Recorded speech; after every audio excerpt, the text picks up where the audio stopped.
옛사람을 벗어버리고 새 사람을 입으라. 오늘 20번째 시간입니다.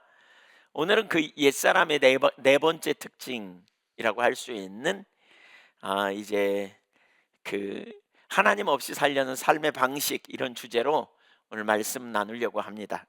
하나님 없이 살려는 삶의 방식. 아담과 하와가 선악과를 따먹은 이후 눈이 밝아지면서 행동하는 세 가지 행동의 모습이 나옵니다. 그러니까 그러니까 사탄이 뱀의 형상으로 와서 선악과 따먹으면 죽지 않는다고 유혹했고요. 그 유혹을 듣고 선악과 앞에 가봤더니 먹음직도 하고 보암직도 하고 지혜롭게 할 만큼 탐스러웠다. 그래서 그 선악과를 뚝 따서 자기도 먹고 남편에게도 주었다. 그렇게 말하죠. 그랬더니 이제 눈이 밝아져 벗은 줄 알았다. 그 다음에 세 가지 행동을 하는데, 첫째로는 거기 3장 7절에 보면 뭐라냐면, 스스로 자기를 위하여 무화과나무를 잎을 엮어 치마로 삼았다, 이렇게 말했어요. 그 다음에 두 번째로는 8절에 보면 여호와의 소리를 듣고 여호와의 낯을 피하였다, 하나님의 얼굴을 피하였다, 이렇게 말하고 있어요. 그 다음에 세 번째로는 하나님이 왜 선악과 따먹었냐 그랬더니 변명하는 일을 합니다. 변명하는 일. 그러니까 이 세 가지 행동이 아담의 행동이었고, 첫사람 아담의 행동이었고, 그 아담의 행동이 오늘 우리들에게까지 심각한 영향을 미치게 된다는 것이죠. 그래서 끊임없이 이제 그런 아담이 했던 것처럼 동일한 행동을 하나님의 백성들이 하게 되고, 또 하나님을 떠나게 되는 자리로 가게 된다는 거예요. 그래서 그 행동이 구체적으로 어떻게 나타나는지 우리가 살펴보고요, 우리가 그러한 행동에서 돌이켜 우리가 하나님 중심적인, 그리고 새 사람의 삶으로 우리가 변화되게 되겠다라고 하는 것이죠. 저와 여러분이 새 사람의 삶을 온전히 입을 수 있기를 소망합니다. 세 가지를 볼 겁니다. 첫째, 하나님의 얼굴을 피하는 것. 하나님의 얼굴을 피함. 8절을 우리 같이 한번 읽어볼까요? 한 목소리로 시작.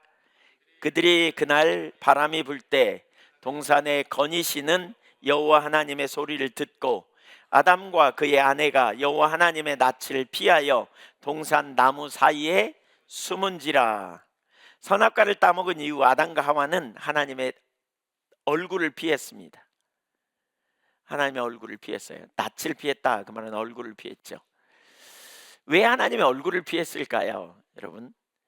그러니까 하나님의 얼굴을 피했다는 말은 바꿔 얘기하면 하나님 만나기를 피했다, 그런 의미거든요. 예, 하나님 만나는 것을 피했어요. 숨었어요, 오히려 하나님 앞에. 그러니까 왜 하나님 만나기를 피했느냐? 하나님과의 관계가 깨졌기 때문입니다. 그러니까 우리가 보통 어떤 사람과 관계가 좋으면 길거리에서 우연히 만나면 기뻐하잖아요. 와, 웬일이냐고 그러면서 우리가 기뻐하고 손을 잡고 반가워하고 뭐 그러죠. 그런데 저쪽에서 저 사람을, 어떤 사람을 봐. 저 사람은 나를 못 봤어. 그러면 피해. 내가 문제가 있는 거잖아요, 그렇죠?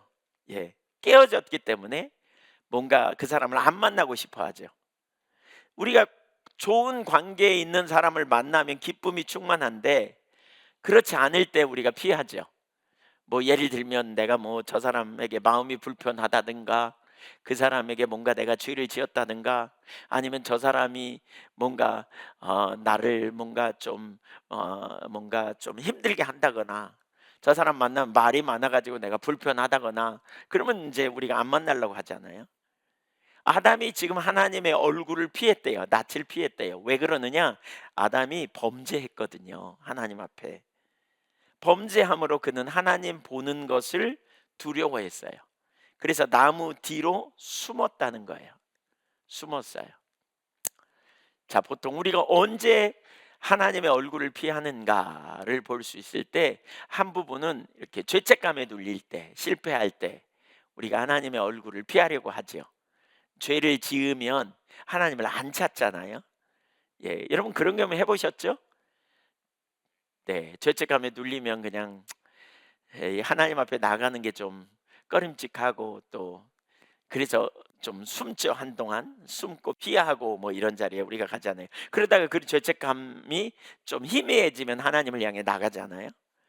어, 그래서 우리가 그 죄책감에 눌리거나 어려운 일이 있을 때 우리가 하나님을 피하려고 하는 자리에 서는 경향이 있어요. 또 다른 경향이 있어요. 그게 뭐냐면 하나님 말씀을 들을 때 부담스러울 때 우리는 피하려고 하죠. 예를 들면 성경에 그런 이야기가 또 나오는데 다시스로 도망한 요나 이야기가 있거든요. 하나님이 요나에게 아수르의 그 니느웨 성, 아수르의 수도 니느웨 성에 가서 저들에게 악독이 찼기 때문에 심판하겠다고 선언하라고 명령하세요. 그러니까 그 명령을 가지고 요나가 하나님의 종으로서 그 명령을 가지고 아수르 니느웨 성에 가야 돼요. 근데 그 성에 가는 걸 피해요.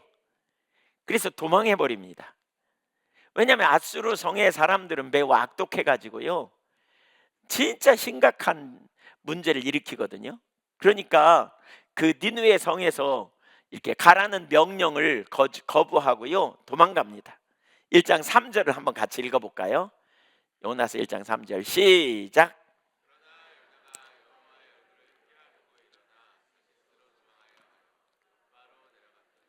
마침 다시스로 가는 배를 만난지라 여호와의 얼굴을 피하여 그들과 함께 다시스로 가려고 뱃삭을 주고 배에 올랐더라.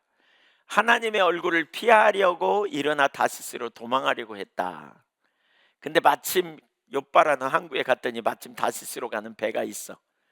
그래서 여호와의 얼굴을 피하여라는 단어가 두 번이나 나오잖아요. 그들과 함께 다시스로 가려고 뱃삭을 주고 배에 올랐다. 하나님께서 가라고 명한 니느웨는 동쪽이었고 다시스는 그와 정반대인 서쪽에 있어요. 그러니까 니느웨로 가라 그러는데 다시스로 배 타고 도망가는 거예요. 그러면서 뭐라 그러냐, 여기 여호와의 얼굴을 피하여 갔다 이렇게 말하거든요.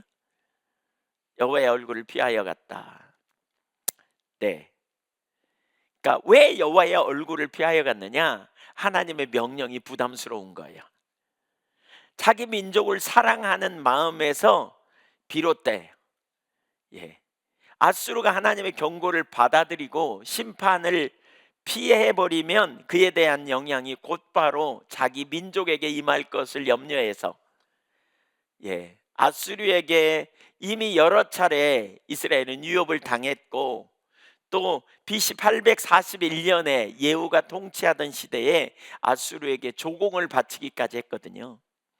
그래서 요나는 니느웨에 가지 않았어요. 가지 않으려고 도망간 거예요.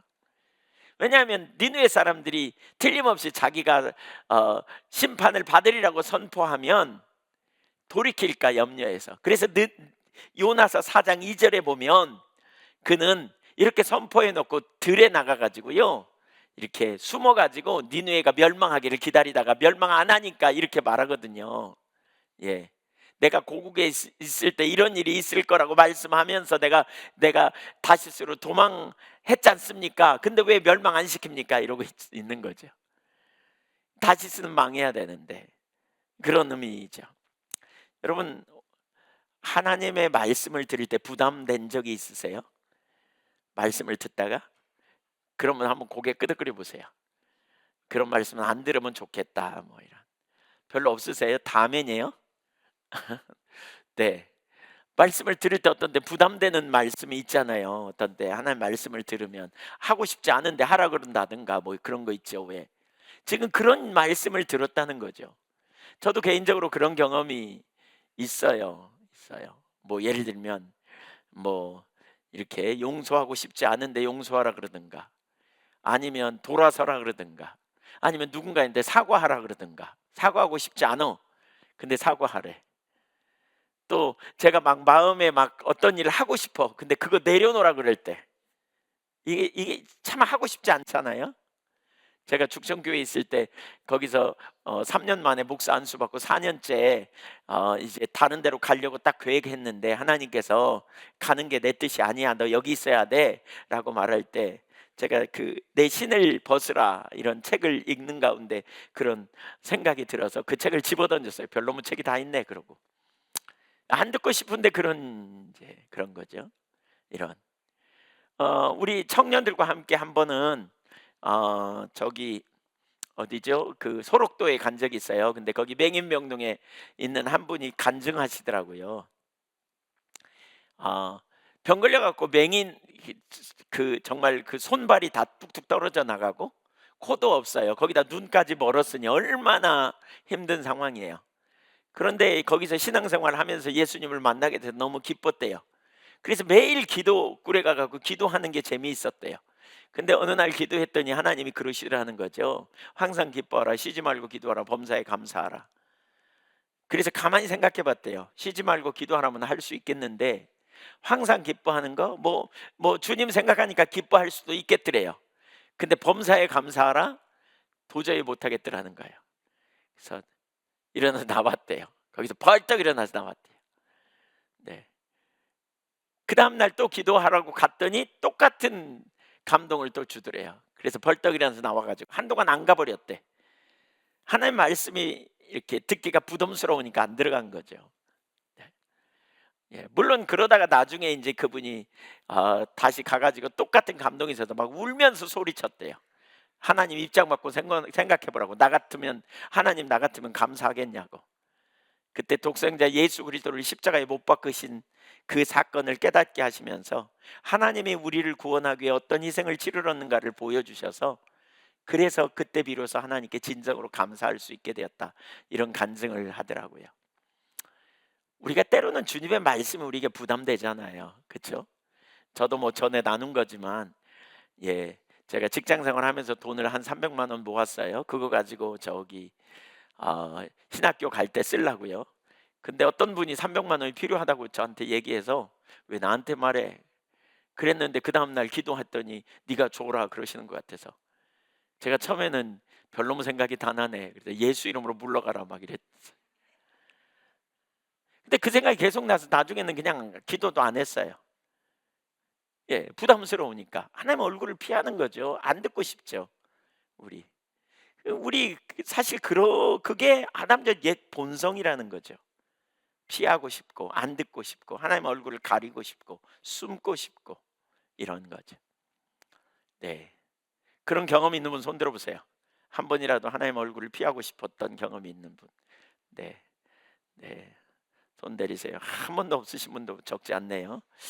믿음이 좋은 건지 아니면 하나님 안 찾은 건지, 네, 잘 모르겠지만 하여튼, 네, 언제 우리가 주님 앞에 얼굴을 피하느냐? 죄책감에 눌릴 때, 심한 죄책감에 눌릴 때, 실패했거든요. 넘어졌거든요. 그때 주님의 보좌를 향해 나가려고 그랬는데 낯이 없어. 왜 낯이 없다 그러지 않아요? 너무 미안해. 체면이 없어. 이게 반복돼요. 그러면 주님 안 찾아요. 그냥 주님과 진지하게 대면하지 않아. 교회 나와도 진지하게 대면하지 않아. 하나님 앞에 진지하게 찾지 않아.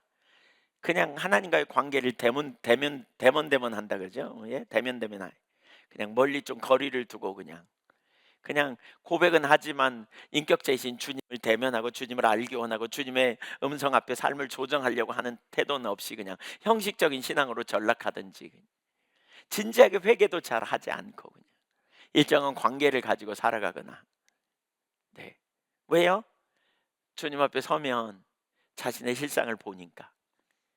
오늘날 많은 사람들이 사실 자기가 하나님 앞에 어떤 존재인지 하나님 앞에서 자신의 실상을 깨달으면 죄를 깨닫고 그것 때문에 애통해하고 그것 때문에 주님 은혜 없이는 안 되는 걸 깨닫고 발견하고 주님을 찾고 구하는 자리까지 갈 거거든요. 근데 너무나 많은 사람이 형식적인 신앙에 머물러 있는 이유 중에 하나는 하나님을 직면하지 않기 때문에 그렇다고 볼 수 있어요. 그래서 어떤 수준에서 신앙생활을 하지만 인격체 대신 하나님 앞에 서는 경험, 이 자리에 이렇게 대면하지 못하게 되면, 또 하나님을 만나지 못했거나 그러면 형식적인 신앙으로 전락할 수밖에 없다는 거예요. 그 이상의 어떤 하나님의 은혜, 그 임재 앞에 서는 경험이 별로 없는 이 자리에 있을 수 있다는 거예요. 그래서 우리가 하나님을 피하기가 쉽죠. 예. 그리고 좀 감정이 희미해지면 주님을 찾는다거나 주님을 찾을 때도 이렇게 주님 앞에 직면하고 대면하는 자리에 서지 못하는 그런 자리에 있기가 쉽죠. 그렇다면 더 나아가 볼까요? 우리가 하나님을 피할 수 있을까요? 절대로 불가능해요. 우리가 하나님 피할 수 없어요, 여러분. 하나님 얼굴을 피하려고 하지만 피할 수 없어요. 우리가 하나님을 피해서 숨을 수가 없다는 거예요. 하나님은 다 아세요. 요나가 하나님의 얼굴을 피하여 도망가려고요, 배를 탔어요. 2번이나 내가 피하려고 다시스로 가는 배를 탔어요. 정반대로 가려고 배를 탔어요. 그리고는 어떻게 했습니까? 배 밑창에 가서 잠을 잤습니다. 하나님 절대 못 볼, 아마 발견되지 않으려고 밑창으로 들어갔지 않았을까 싶어요. 제일 배 밑에 들어가 가지고요, 거기서 잠을 잤는데 풍랑이 일어나면서 문제가 생기기 시작해요. 풍랑이 너무너무 심하게 이제 치니까 사람들이 왜 풍랑이 일어났을까 이렇게 의논하다가 제비를 뽑자, 우리 중에 누구에게 문제가 있는가 제비를 뽑자 이렇게 했는데 요나가 결국 걸리게 되죠. 요나서 1장 9절에 보니까 요나가 그 걸린 이후에 이렇게 말해요. 옆에 사람 주무시거든, 좀 깨워주세요. 네. 네. 9절, 1장 9절 이하를 봅니다. 그가 대답하되 나는 히브리 사람이요 바다와 육지를 지으신 하늘의 하나님 여호와를 경외하는 자로다. 하나님 경외한대, 하나님 두려워한다 그랬죠. 근데 10절 보세요. 이거 안 맞는 얘기예요. 사실 하나님 경외하면 얼굴을 피하면 안 돼. 10절 시작. 자기가 여호와의 얼굴을 피함인 줄을 그들에게 말하였으므로 무리가 알고 심히 두려워하여 이르되 네가 어찌하여 이렇게 행하였느냐 하니라. 바다가 점점 흉흉한지라. 무리가 그에게 이르되 우리가 너를 어떻게 하여야 바다가 우리를 위하여 잔잔하겠느냐 하니 그가 대답하되 나를 들어 바다에 던지라. 그리하면 바다가 너희를 위하여 잔잔하리라. 너희가 이 큰 폭풍을 만난 것이 나 때문인 줄을 내가 아노라 하니라. 하나님 피할 수 있다 없다? 없어요. 불가능해요. 요나는 알았어요. 그 문제의 원인이 자기에게 있다는 걸 알았어요. 여러분, 우리가 하나님을 피해 어디로 숨을 수 없어요. 근데 아담의 본성은 자꾸 하나님을 피하려고 하는 경향이 있단 말이에요. 하나님의 얼굴을 피해요. 죄 때문에 피하고, 하나님 말씀이 부담스러워서 피하고, 교회에 와도 말씀을 들으니까 자꾸 나를 찌르는 것 같으니까 부담스러워서 피하고 숨으려고 하고, 그래서 말씀을 잘 안 들으려고 그러죠. 혹은 그렇게 누가 살아 그러면서 합리화하면서, 이게 다 하나님의 얼굴을 피하는 거예요. 낯을 피하는 거예요. 그러나 피할 수 없다는 사실을 우리가 기억해야 돼요. 시편 139편 7절 이하를 우리가 한번 좀 교독하죠. 12절까지 읽을 건데, 내가 주의 영을 떠나 어디로 가며 주의 앞에서 어디로 피하리이까? 수월의 내 자리를 펼치라도 거기 계시니, 내가 새벽 날개를 치며 바다 끝에 가서 거주할지라도 거기서도 주의 손이 나를 인도하시며 주의 오른손이 나를 붙드시리이다. 내가 혹시 말하기를 흑암이 반드시 나를 덮고 나를 두른 빛은 밤이 되리라 할지라도 주에게서는 흑암이 숨기지 못하며 밤이 낮과 같이 비추이나니 주에게는 흑암과 빛이 같음이니이다.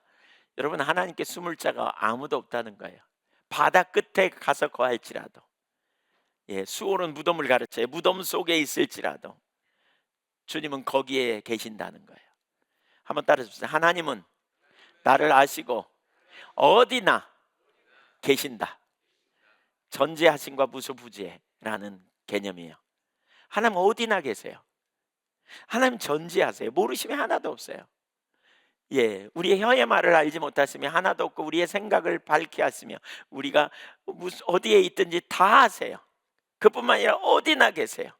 그래서 내가 주의 영을 떠나 어디로 가며 주의 앞에서 어디로 피하리이까? 하늘에 올라갈지라도 수월의 내 자리를 펼지라도 바다 끝에 갈지라도 거기서도 주님이 나를 붙들고 계시고 인도하시며 그 손으로 나를 붙드신다 그랬어요. 깜깜한 밤중에는 모르겠지? 아니에요. 다 아신다는 거예요. 그분의 얼굴을 피할 수 없어요. 그러므로 우리가 할 일은 뭐냐? 우리가 할 일은 그분을 피하려고 해서는 안 돼요. 숨으려고 해서는 안 돼요. 여러분, 아담의 본성이 우리가 죄 짓거나 우리가 실패하거나 우리가 뭔가 꺼리끼는 일을 하려고 할 때 하나님 앞에 꺼리끼는, 양심에 꺼리끼는 일을 할 때, 말씀 앞에 우리가 꺼리끼는 일이 있을 때, 또는 하나님의 말씀을 들으면서 부담스러울 때 우리는 자꾸 피하고 도망가려고 하는 경향이 있다. 이걸 기억해야 돼요. 이게 옛사람, 옛 자아예요. 그때 우리가 외쳐야 돼요. 하나님을 피할 수 없다. 피할 수 없다면 우리는 어떻게 해야 돼요? 오히려 적극적으로 하나님의 얼굴을 구해야 돼요. 따라서 하나님의 얼굴을 구해야 한다. 하나님의 얼굴을 피하는 게 아니고 하나님의 얼굴을 구하고 하나님의 얼굴 앞에 나가야 돼요. 하나님을 직면하여 봐야 돼요. 하나님의 의도가 뭔지, 하나님의 뜻이 뭔지, 하나님의 길이 뭔지를 알기를 힘써야 돼요. 그 자리에 가야 돼요.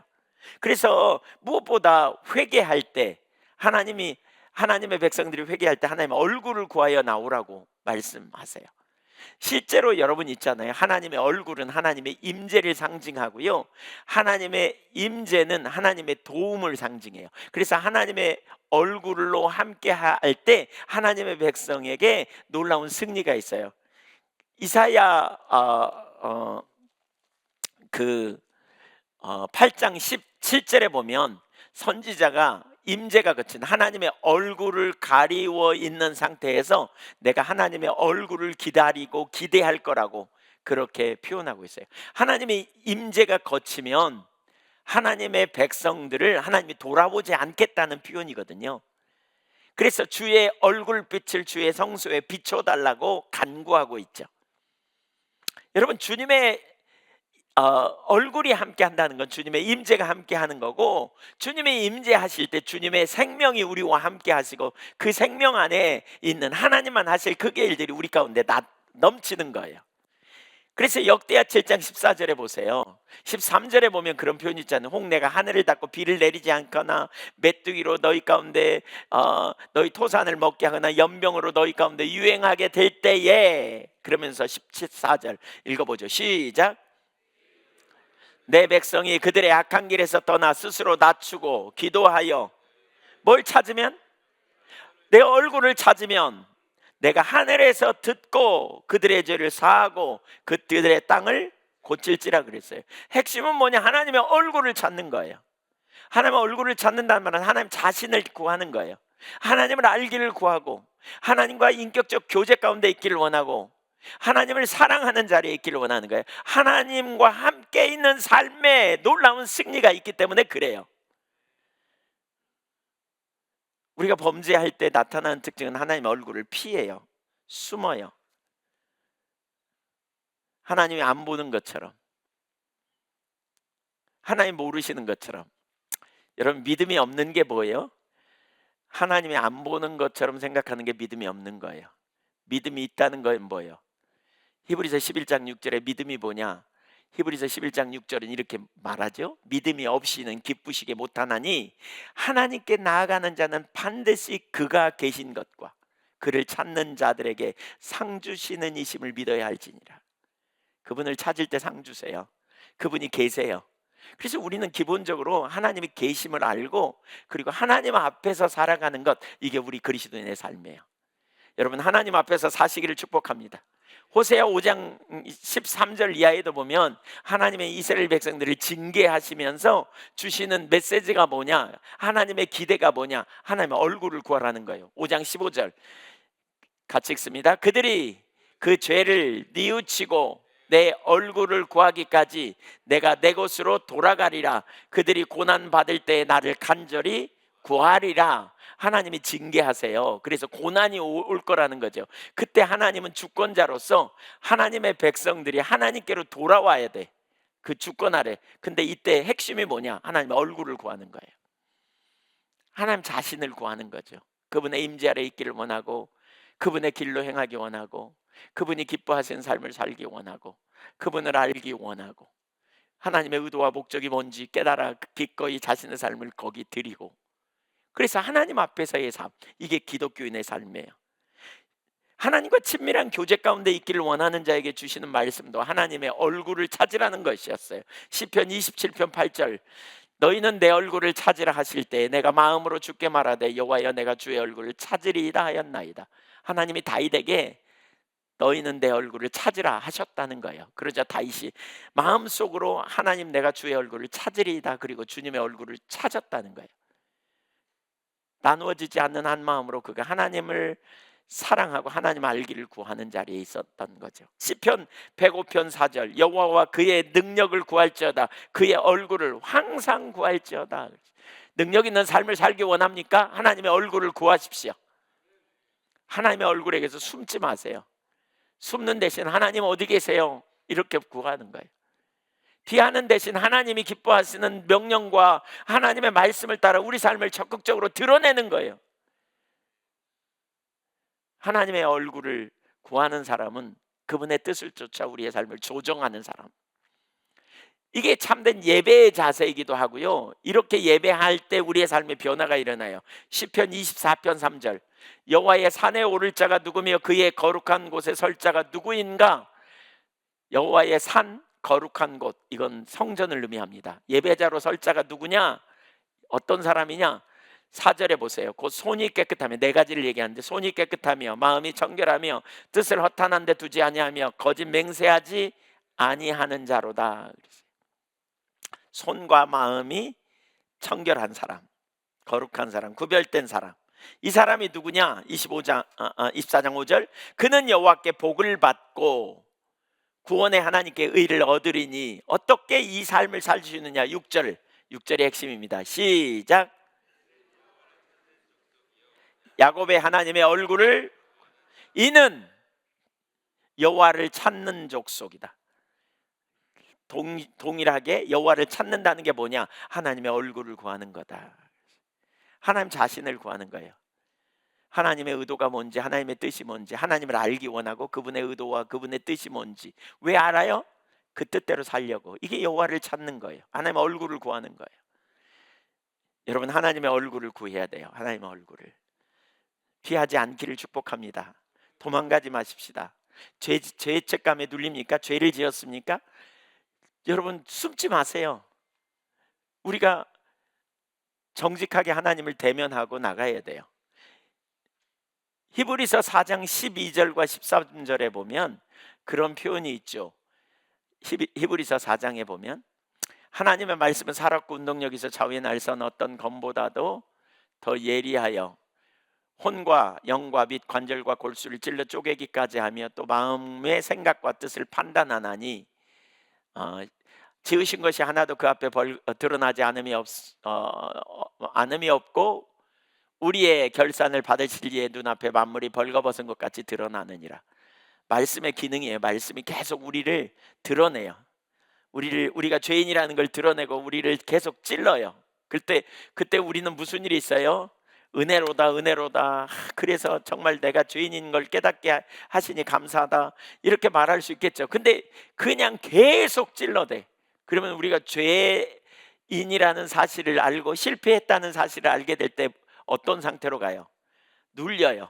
그러면 죄책감에 빠져요. 그럼 뭐예요? 보통 하나님 얼굴을 피한다니까요.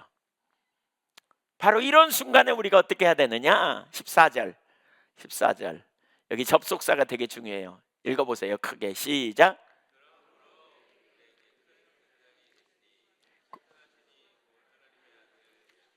우리가 믿는 도리를 굳게. 그래서 우리에게 누가 왔다? 예수님, 하나님의 아들 예수, 십자가에 달려 죽으신 예수, 화목제물이 되신 예수, 큰 대제사장으로서 성소와 지성소를 가로막는 그 휘장을 찢어버리시고 예수 그리스도를 의지하는 자는 누구든지 의롭다 하심을 얻을 수 있는 그 놀라운 은혜. 그래서 우리에겐 예수님이 필요하다. 죄책감에 눌리지 않아야 돼요. 맞습니까? 여러분, 죄책감에 눌리지 마십시오.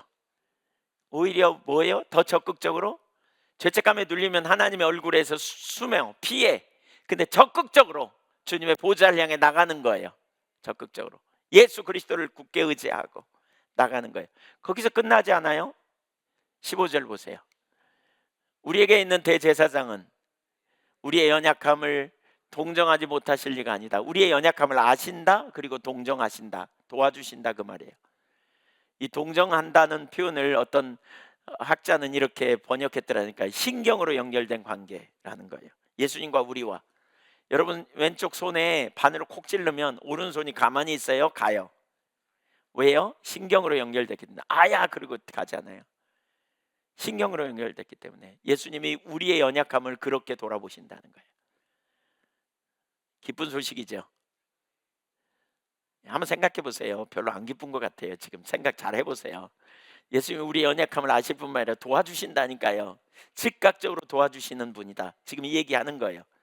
우리와 한결같이 시험을 받으셨을 때 죄가 없는 예수님. 그래서 우리의 연약함을 다 아셔. 그래서 재빨리 도와주시는 거죠. 재빨리. 이걸 안다면 16절을 보세요. 16절 시작.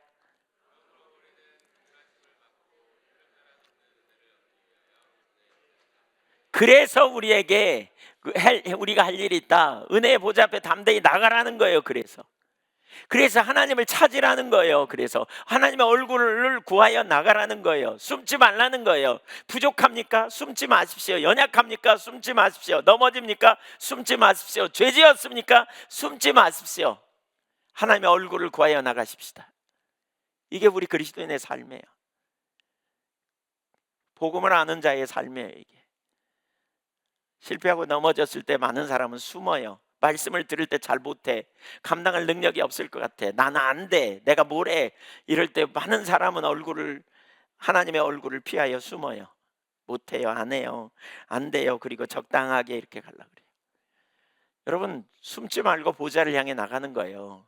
하나님의 얼굴을 구하여 나가는 거예요. 안 돼요? 은혜를 구하여 때를 따라 돕는 은혜를 구하는 거예요. 긍휼을 의지하여 나가는 거예요. 주님이 우리의 능력이세요. 여러분 이것이 우리 새 사람의 삶이에요. 옛 사람의 삶과 새 사람의 삶이 보이신가요?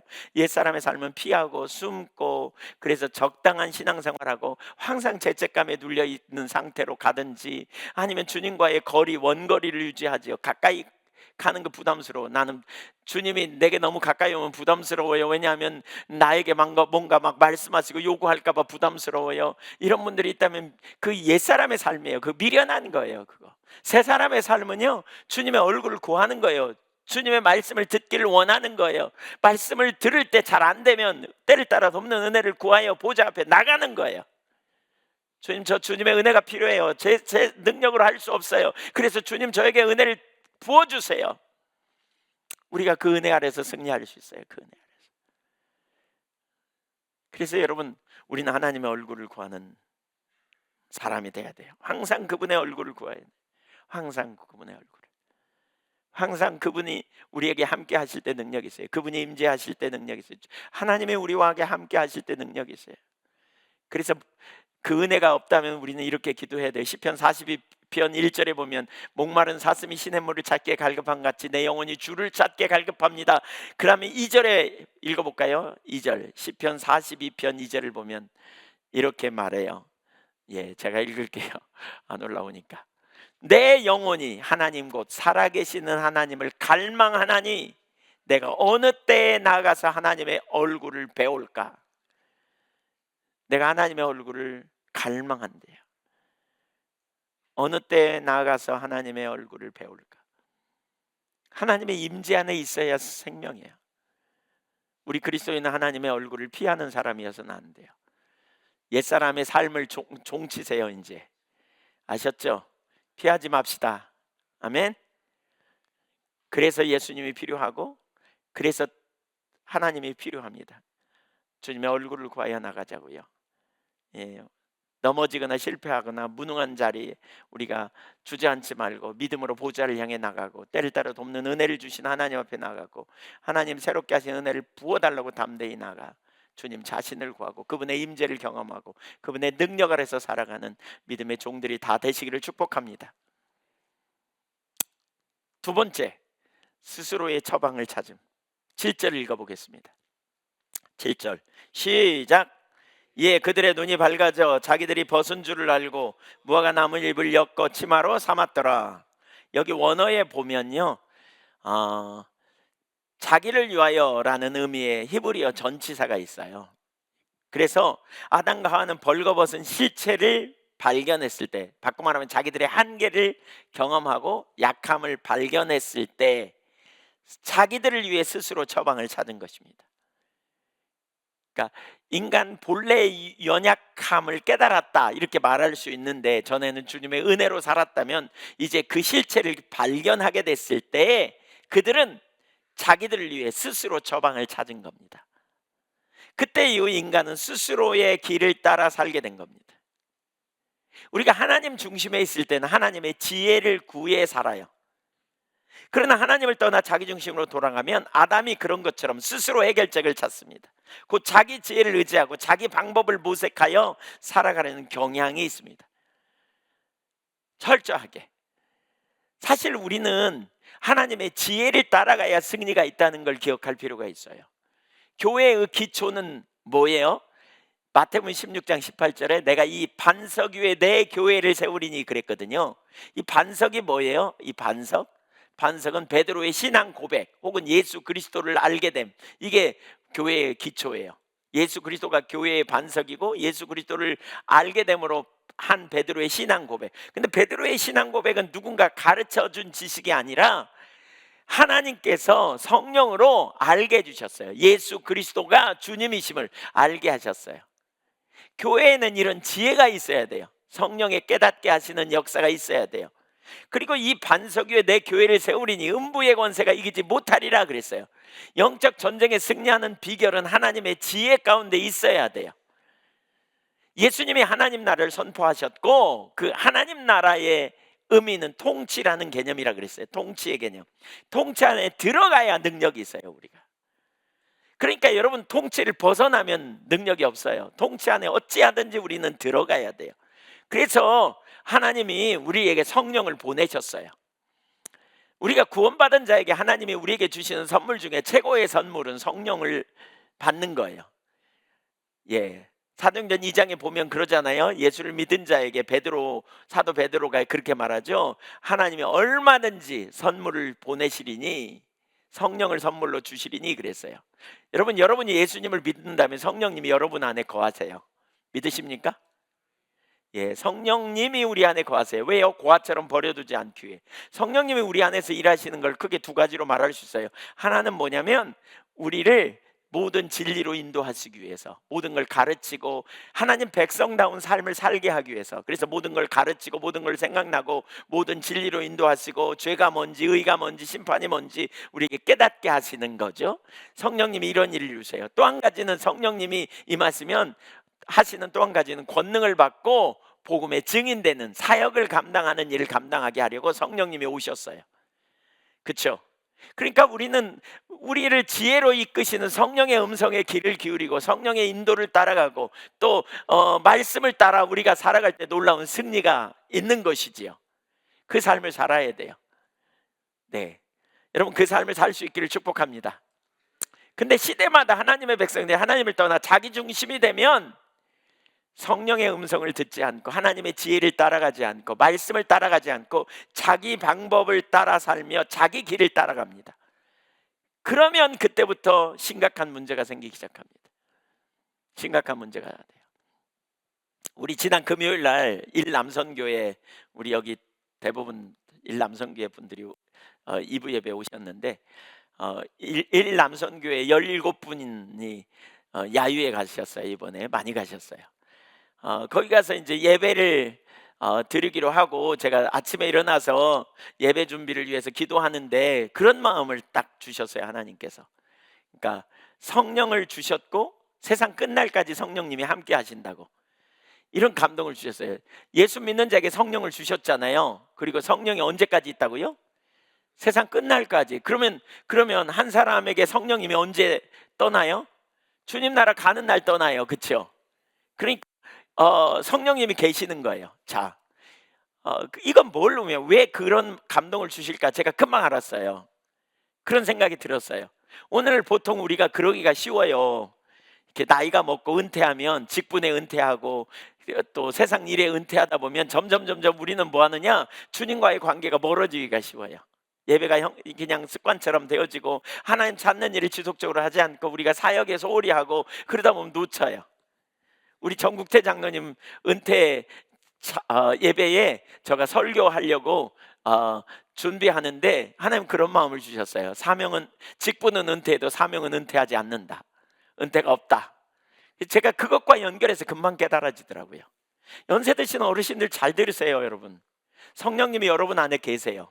그러면 성령님은 옛날에 여러분이 사역을 감당하고 젊었을 때 일할 때는 역사하시고 연세 드실 땐 침묵하실까요? 대답해 보세요. 침묵하세요? 계속 말씀하세요? 계속 말씀하시고 인도하시겠죠. 성령의 귀를 기울여야 돼요. 성령님에 의한 삶을 살기를 힘써야 돼요. 우리가 하나님의 길을 따라가고 성령께서 조명하셔서 하나님을 더 알도록 계속 우리가 사모하고 갈망한 자로 가야 돼요. 그러나 자기 중심으로 돌아가 버리면 쏜살같이 우리는 하나님의 지혜가 아니라 하나님 없는 삶을 우리가 선택하게 돼요. 성령의 음성이 아니라 육신의 소리를 듣게 되고 마음과 육체의 원하는 욕망을 따라가는 삶을 살게 되면 우리의 삶은 심각하게 추락합니다. 기독교인의 특징이 뭡니까? 우리 자원의 삶이 아니라 우리를 부르신 하나님을 쫓아가는 삶이 되어져야 강력한 능력이 있어요. 하나님의 자원으로 살아야 돼요. 제가 지난번에 이제 삼남연회, 우리 감리교 삼남연회 여교육자 수련회에 강사로 갔어요. 가면서 계속 기도했어요. 그 별로 이렇게 좀 열망이 별로 없는 것 같더라고요. 기도하는데 그런 분들에게 어떤 말씀을 전해야 되나 싶어서 뭐 목사님들에게 어떤 말씀을 전해야 되나 막 이런 생각이 들어서 막 좀 기도했어요. 그때 하나님께서 저에게 주셨던 감동이 제가 목회하면서 가장 중요한 사건과 관련된 단어 3가지를 나누도록 하셨어요. 그 중에 첫 번째가 뭐냐면 사명이고요. 사명. 두 번째가 뭐냐면 복음이고 세 번째가 사역이었어요. 근데 그 중에 첫 번째가 그런 거예요. 무슨 얘기냐면 하나님이 저에게 이렇게 부르셨잖아요. 저를 부르셨으니까 이제 부르심을 따라 제가 순종하고 나가잖아요. 근데 하나님이 우리에게 약속을 주시고 혹은 하나님이 우리에게 부르시고 그 약속이 성취될 때까지 금방 이루어져요? 시간이 필요해요? 예, 어려움이 있어요? 없어요? 한계를 경험해요? 안 경험해요? 조금 경험해요? 많이 경험해요? 많이 경험해요. 하나님이 약속하시고요, 그 약속이 성취되기까지 많은 어려움이 있고요, 많은 난관이 있어요. 그래서 릭 워렌이라고 한 세들백 교회 담임 목사였던 릭 워렌이 쓴 글에 보면 하나님의 약속과 성취 사이에 6단계가 있다, 그런 표현을 해요. 하나님이 약속을 주시고 두 번째 단계는 그 약속을 따라 삶을 조정하면 세 번째 성취, 그러면 좋은데 그 사이에 뭐가 있냐? 인내의 단계가 있고 고난의 단계가 있고 사면 초과의 단계가 있고 그 다음에 성취다, 이렇게 표현해요. 그러니까 많은 어려움이 있다는 거죠. 근데 대부분의 오늘날 너무나 많은 사람들이 이렇게 가기가 참 쉽더라고요. 보세요. 어떤 사람들이 하나님이 우리가 말씀하시면 우리가 그 부르심을 받고 아멘 그래요. 근데 가다가 어려움이 오거나 위기가 오거나 문제가 생기잖아요. 그러면 아닌갑네 그러고 그냥 주저앉든지 혹은 딴 길로 가버려요. 에이, 안 되는구만, 이런 생각을 하든지 이렇게 딴 길로 가요. 그러면 대안적인 다른 방편을 찾아요. 다른 거, 이렇게 다른 하나님 부르심의 목적을 향해 가는 게 아니고 다른 길로 옆으로 빠진단 말이에요. 그럼 목적하는 바가 성취되지 않는 거죠. 여러분 한번 생각해 보세요. 하나님이 우리를 부르셨다면 근데 그 부르신 사람이 많이 있는데 성취하는 일이 적어진다면 하나님 탓이에요? 우리 탓이에요? 예, 하나님이 능력이 없어서 그 일을 못 이루시는 게 아니거든요. 제가 볼 때는 뭐냐, 부르심을 받은 사람들이 많은 경우에 중간에 안 되는가 봐, 그리고 불신앙으로 빠지든지 길을 잃어버리든지 그러니까 혼돈에 빠지는 것 같아요. 제가 저의 목회의 키워드 중에 하나가 소명이라 그랬잖아요. 근데 이게 왜 중요하냐면 여기 이거였어요. 저도 그 주님이 저를 부르셨음을 아는데 한계를 경험할 때 저는 은혜로 이렇게 주님을 보게 하신 것 같아요. 주님을, 부르신 분을 본 거예요. 부르신 분. 그러니까 부르신 분이 능력이 있어요. 부르신 분이 아세요. 부르신 분이 우리가 그분을 신뢰하면 약속대로 반드시 이루실 걸 신뢰하는 게 믿음이죠. 맞죠? 네. 여러분, 하나님 약속하신 분을 보는 거예요. 약속을 보고 환경을 보면 절망인 경우가 허다해요. 여러분도 지금 자신을 돌아보세요. 하나님이 여러분에게 개인적으로 어떤 약속을 주셨거나 어떤 비전을 주셨어. 그런데 그 일이 환경적으로 안 이루어질 것 같아. 그러면 어떻게 합니까? 많은 사람들이 거기서 낙심하고 좌절해 버립니다. 혼돈에 빠집니다. 그러나 기억할 것은 우리는 누구를 보느냐? 약속 주신 분, 우리를 부르신 분을 보는 거예요. 부르신 분이 필요한 순간에 필요를 채우실 거고, 부르신 분이 필요한 순간에 전략을 주실 거고, 부르신 분이 필요한 순간에 길을 내실 거라고요. 이 믿음으로 여러분, 이 믿음을 붙드시기를 축복합니다. 대부분이 약속을 보고 환경을 보니까 실패해요.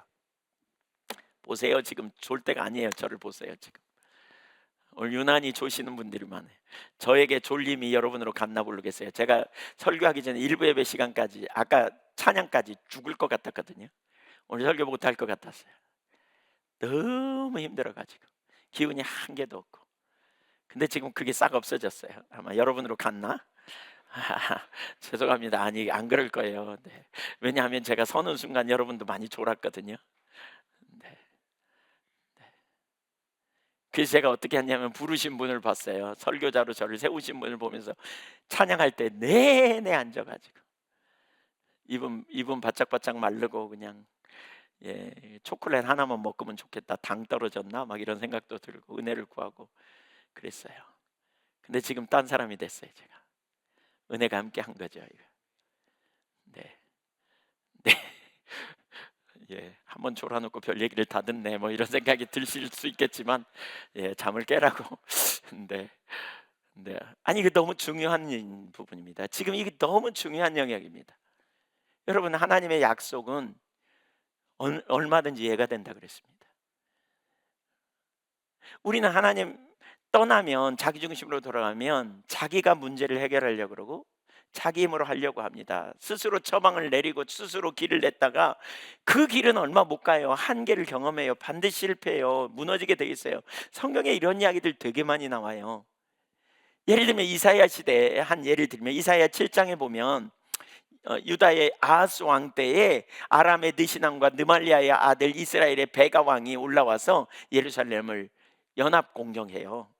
이 말을 들을 때 아하스와 이스라엘 왕의 마음이 숲이 흔들린 같이 흔들렸더라.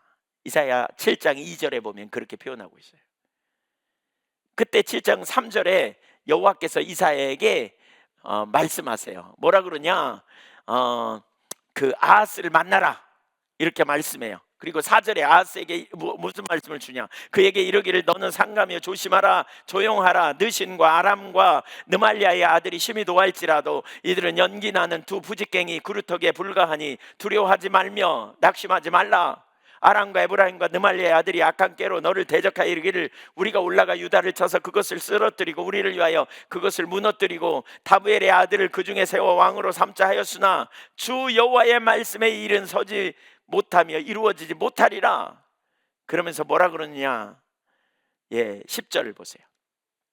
여호와께서 또 아하스에게 말씀하여 이르시되 너는 내 하나님께 하나님 여호와께 한 징조를 구하되 깊은 데에서든지 높은 데에서든지 구하라. 어떤 징조든지 구하라는 거예요. 12절 아하스가 이르되 나는 구하지 아니하겠나이다. 나는 여호와를 시험하지 아니하겠나이다. 12절에 보면 아하스가 믿음이 좋아서 하나님 시험하지 않고도 내가 믿겠습니다 이런 말 같죠? 그런 얘기가 아니라요. 아하스는 이미 딴 생각을 품었어요. 하나님께 하나님이 이런 상황에 우리를 건져주셔? 이런 생각을 못했던 거예요. 이렇게 그냥 불신앙적인 생각을 가지고 말도 안 돼 이런 생각을 한 거죠. 야, 하나님께 구하면 하나님이 하신다냐? 기도도 하지만 도움을 우리가 스스로 하나님 돕는 자를 도와. 그러면서 무슨 짓을 했냐?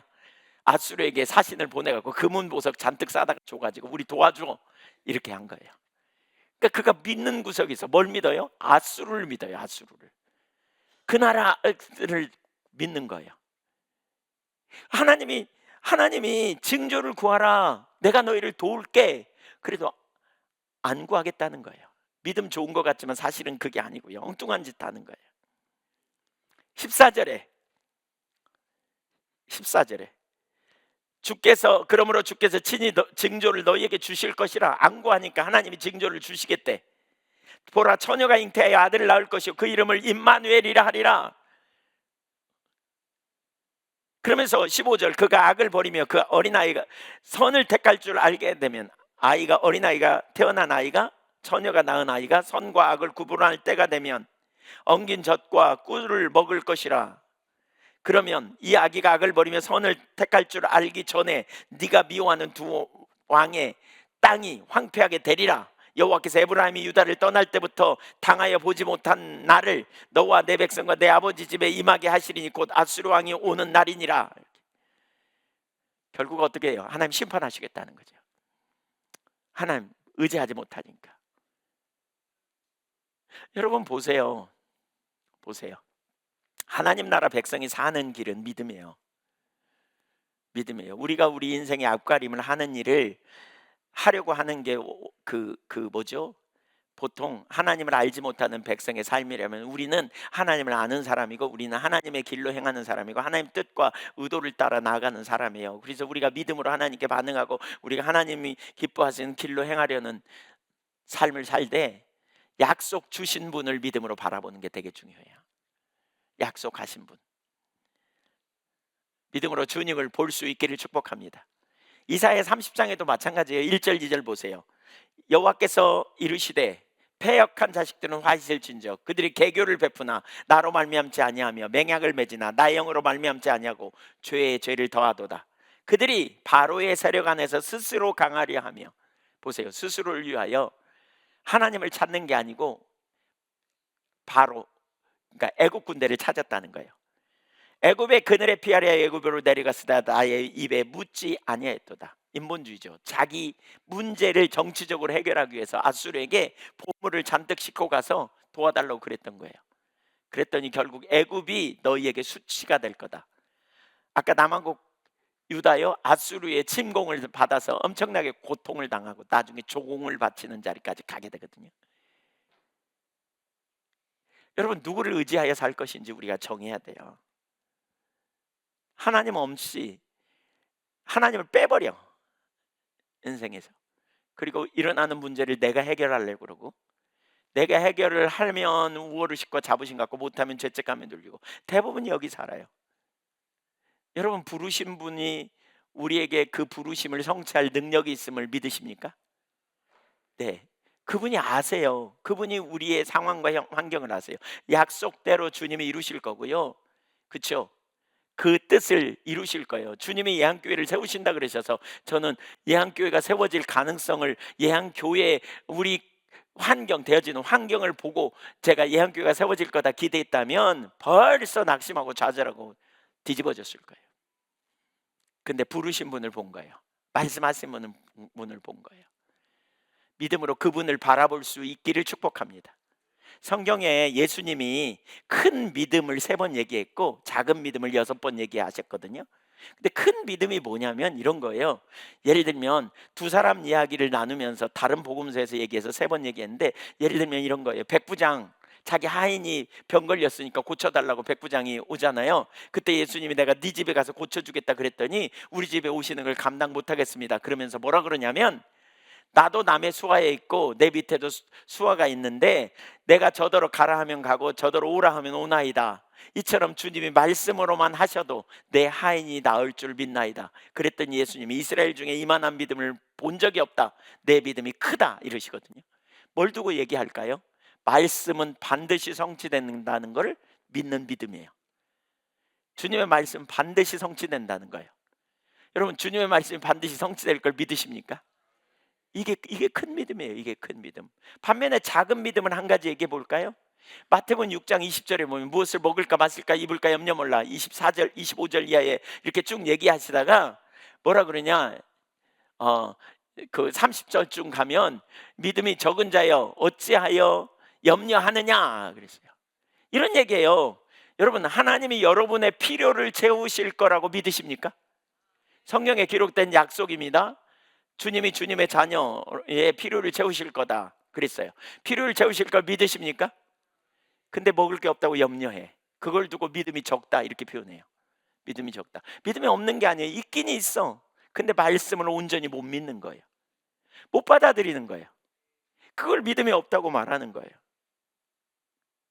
하나님이 약속하신 것을 하나님이 당신의 능력으로, 당신의 힘으로 이루실 걸 신뢰하고 나아가는 믿음, 이게 큰 믿음이에요.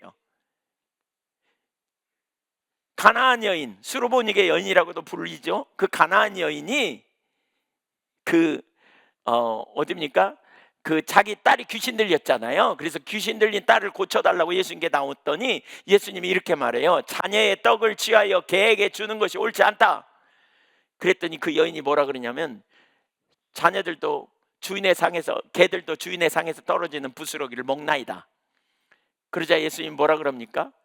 참으로 이만한 믿음을 본 적이 없다. 이 큰 믿음이 본 적이 없다. 그러면서 그 여인의 믿음이 크다 그랬어요. 뭘 두고 그 여인의 믿음이 크다고요? 주님이 치유하시는 분임을 확실히 믿은 거예요. 수치를 당하고 멸시를 당해도 어떻게든지 주님 만나면 주님이 간섭하셔서 이 문제를 해결할 걸 분명히 믿은 거예요. 이게 큰 믿음이에요. 성경에 나와 있지는 않지만 이것도 큰 믿음일 거예요. 중풍병자들 친구들의 믿음. 성경에 보면 참 재밌는 표현 중에 하나가, 우리가 염두에 둘, 잘 기억해야 될 한 가지가 있어요. 보세요. 잘 기억해야 될. 보세요. 본인의 믿음으로 치유된 것도 많이 나오지만 다른 사람이 간구함을 통해서, 다른 사람의 믿음을 통해서 치유된 것도 꽤 많이 나와요. 꽤 많이. 예를 들면 회당 중풍병자 친구들의 믿음을 보시고 중풍병자를 치유하셨잖아요. 중풍병자 친구들의 믿음은 어떤 믿음일까요? 이것도 큰 믿음이에요. 예수님께 자기 친구들을 떼매고 갔는데 거기 가로막혀 있어. 그러니까 못 나가겠잖아요. 사람이 너무 많아가지고. 그러니까 결국 그들이 취한 행동이 뭐냐? 남의 지붕에 올라가고요, 지붕을 뜯어내요. 그리고는 자기 친구를 달아내려가지고 예수님 앞에 고침을 받아요. 이 믿음, 그게 뭐예요? 주님은 치유하시는 분이라는 확신을 갖고 나가는 믿음이죠. 반드시 치유하실 거다. 주님은 이 믿음을 보신 거예요. 여러분, 이 믿음을 가질 수 있기를 축복합니다. 주님 없이, 주님을 계획에서 제어하고 내 능력으로, 내 자원으로 하려고 그래요. 내 힘으로 하려고 그래요. 그래서 마치 하나님이 안 계신 것처럼, 우리가 마치 하나님이 돌아가신 것처럼 자기 힘, 자기 능력으로 하려고 하면 우리는 반드시 실패하게 돼 있어요. 우리 안에 능력이 있잖아요. 주님의 능력이고요, 주님이 그분의 능력으로 그분의 일을 이루신다는 걸 우리가 기억해야 돼요. 기억해야 돼요. 제가 전에도 나눴지만, 왜 어떤 분이 제가 능력 주시는 주님 안에서 우리가 할 수 있다, 우리가 못했다면 이제부터 주님 의지하고 나가자, 이런 설교를 했더니 어떤 분이 저한테 막 시험에 들어갔고 왜 우리를 공격하냐고 막 이렇게 말한 분이 있었다 그랬잖아요.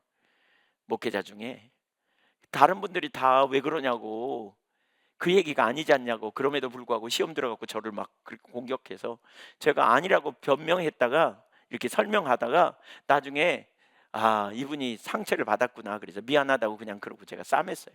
용서해 달라고. 혹시 그랬더라면, 내 그런 의도는 없는데 그렇게 비춰졌다면 미안하다고 사과하겠다고. 그리고는 들어와서 마음이 너무 힘들더라고요. 숙소에서 앉아서 기도하는데 하나님 또렷하게 이렇게 감동하셨어요. 가서 나 안 죽었다고 말해라. 마치 하나님 돌아가신 것처럼 생각하는 거죠. 그러니까 하나님이 돌아가신 것처럼, 나 힘들어, 지금 나 형편 어려워, 근데 왜 나한테 뭐 더 잘할 수 있다고 말하는 거야, 뭐 이런 식인 거죠. 사실 여러분, 우리가 주님이 안 계시면 우리의 삶에 무슨 능력이 있겠어요? 도토리 키재기죠, 서로. 누가 좀 지혜로운가? 누가 좀 힘이 있는가? 누가 좀 능력 있는가? 성경에 보세요. 너희 중에 부르심을 받은 자들을 보라. 지혜로운 자가 있나? 문벌 좋은 자가 있나? 능한 자가 있나? 아니다. 하나님은 약한 자를 들어 지혜로운 자를 부끄럽게 한다. 어떻게 약한 자가 지혜로운 자를 부끄럽게 할 수 있는 비결이 뭐예요? 너희는 하나님께로 나와서 예수 안에 있고 예수는 하나님께로 나와서 너희에게 지혜와 의로움과 거룩함과 구원함이 되시기 때문에 예수를 힘입어 주님 안에서, 여러분, 주 안에서 예수님의 능력으로, 주님의 은혜로 주님을 힘입어서 살아가면 우리는 약하지만 결코 약하지 않습니다.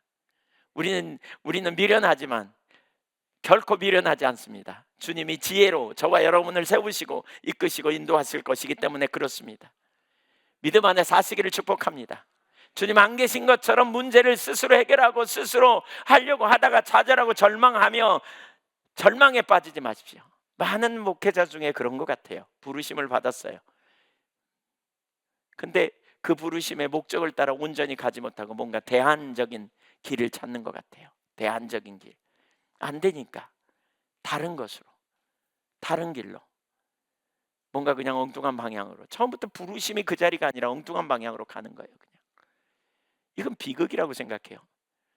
부르신 분이 저와 여러분을 하나님의 목적의 자리로 부르셨다면 그분이 그분의 능력으로, 우리는 연약하지만, 우리는 능력이 없지만, 우리는 한계 아래 있지만 저와 여러분에게 지혜로 함께 하셔서 영적인 돌파를 이루셔서 하나님만 하실 그 기의 자리로 저와 여러분을 세우실 거라고 확신합니다.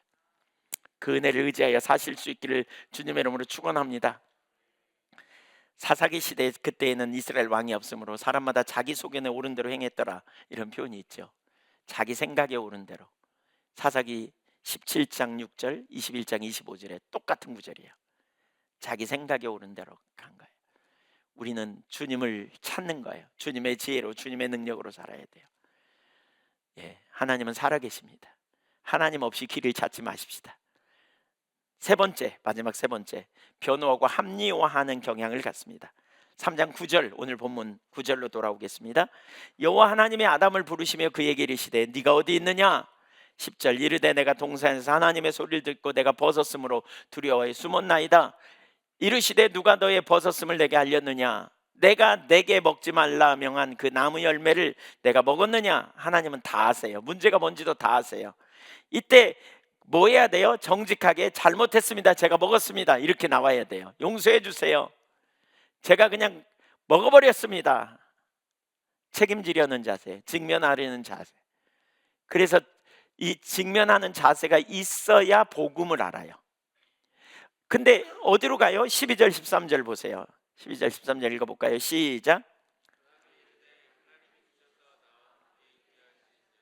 그가 그 나무 열매를 내게 주므로 내가 먹었나이다. 여호와 하나님이 여자에게 이르시되 네가 어찌하여 이렇게 하였느냐? 여자가 이르되 뱀이 나를 꿰므로 내가 먹었나이다. 여러분 보세요. 정직하게 직면하지 않아요. 자꾸 누구 탓? 남 탓. 12절을 보면 하나님 탓, 하와 탓.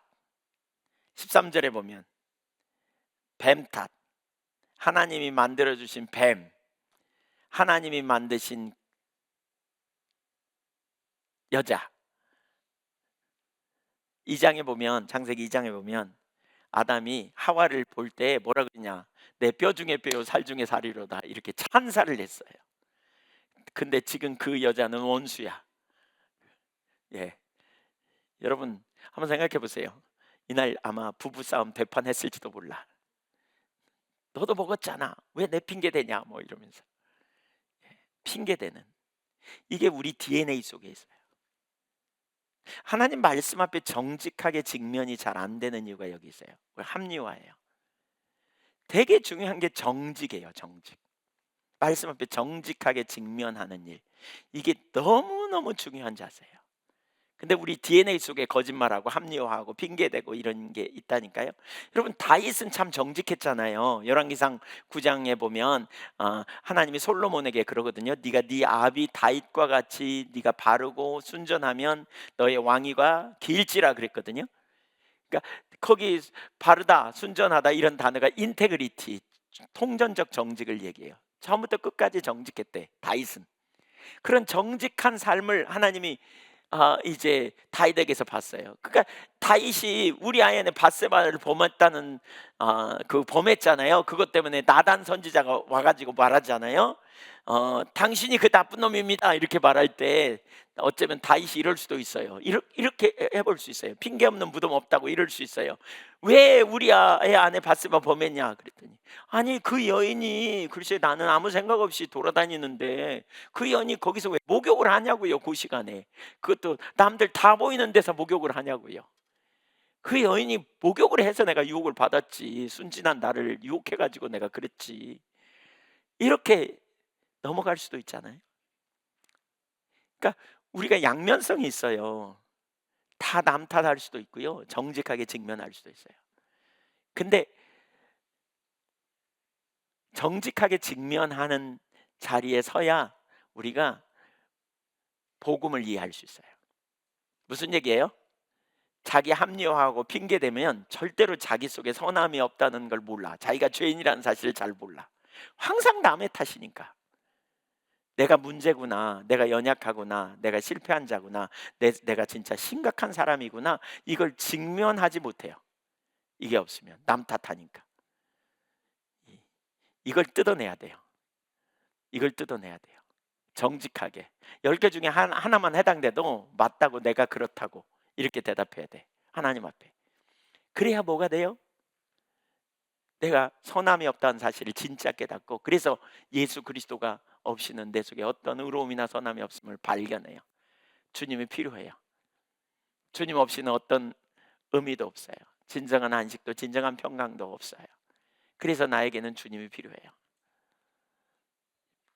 변명하지 마시기를 축복합니다. 아멘. 변명을 제일 잘하는 사람을 꼽으라면 성경에서 사울일걸요. 사울이 핑계 되게 잘 댑니다. 하나님이 전쟁 나가기 전에 사무엘을 통해서 제사를 지내고 그리고 전쟁에 나가라 그래요. 근데 기다려도 안 와. 그러니까 사울이 그냥 제사를 지내버렸어. 근데 제사 끝나자마자 왔어. 아마 그랬을 것 같아요. 어떤 날까지 오겠다고 그랬는데 그 정한 날 오지 않았다 이렇게 표현하는데, 정한 날이 되자마자 제사 지낸 것 같아. 근데 그 끝날 때쯤 온 것 같아, 사무엘은.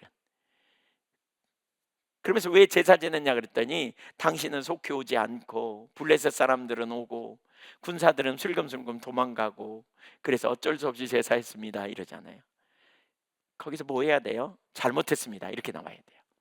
3일상 15장에도 아말렉 사람을 다 진멸하라 그랬어요.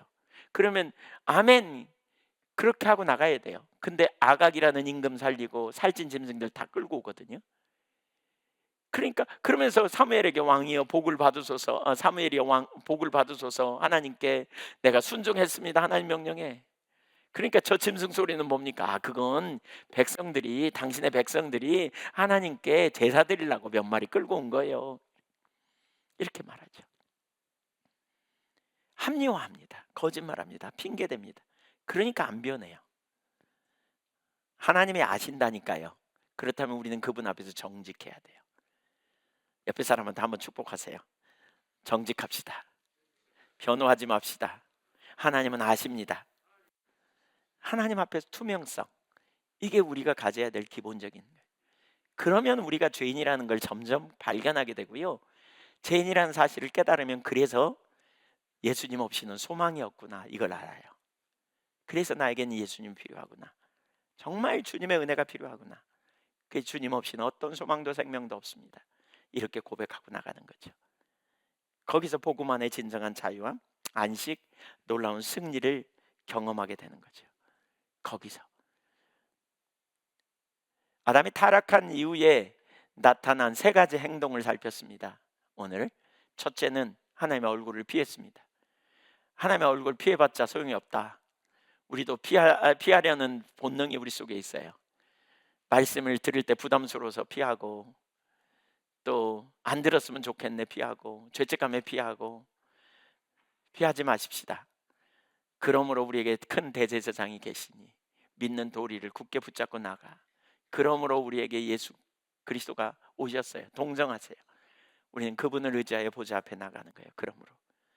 그래서 눌릴수록, 실패할수록 하나님의 얼굴을 구하는 삶으로 가야 돼요.